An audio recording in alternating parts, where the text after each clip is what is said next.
బట్టిప్రోలు తహసీల్దారుగా శ్రీమతి పాలపర్తి పార్వతి బట్టిప్రోలు మండల రెవెన్యూ కార్యాలయంలో నూతన తహసీల్దారుగా పాలపర్తి పార్వతి బాధ్యతలు చేపట్టారు.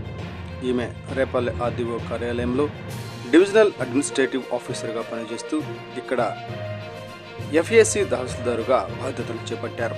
గతంలో ఇక్కడ తహసీల్దారుగా పనిచేసిన మేకా శ్రీనివాసరావు మెడికల్ లీవ్లు వెళ్లడంతో తహసీల్దారుగా పార్వతి బాధ్యతలు చేపట్టారు. ఈ సందర్భంగా ఆమె మాట్లాడుతూ రీసర్వే జరిగిన గ్రామాలలో తప్పులను సరిచేసి కరెక్ట్ చేసేందుకు చర్యలు చేపడతామన్నారు. అదేవిధంగా నిత్యం కార్యాలయానికి వచ్చే ప్రజలకు, రైతులకు, విద్యార్థులకు ఎటువంటి ఇబ్బందులు లేకుండా చర్యలు చేపడతారని తహసీల్దారు పార్వతి తెలిపారు.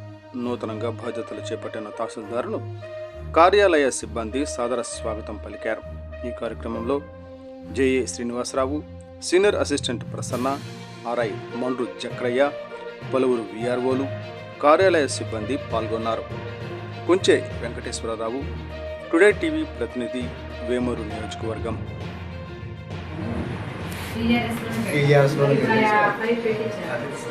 పెట్టించి మళ్ళీ వాటిని రిజిస్టర్ పెట్టాలి. ఏం చేసి అది పెట్టేసేయండి.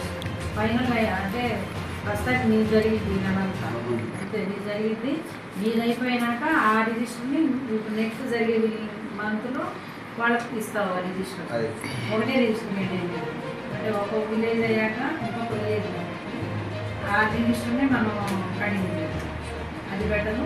అది మరి చిన్నగా కాకుండా మరీ లావు కాకుండా 200 పేజెస్ దాంట్లోనే మనం మినిట్స్ రాసుకున్నాము. దానిలోనే వచ్చిన అప్లికేషన్స్ క్లియర్ చేసుకున్నాము. ఇప్పుడు రాయండి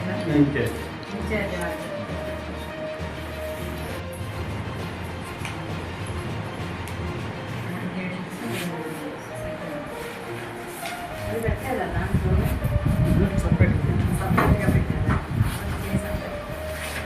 రెవెన్యూ విలేజ్ లేవనా అంతే. ఇప్పుడు కోనేటిపురంలో ఈరోజు గురువారం ప్రోగ్రాం జరిగింది. ఏమైంది ఈరోజు?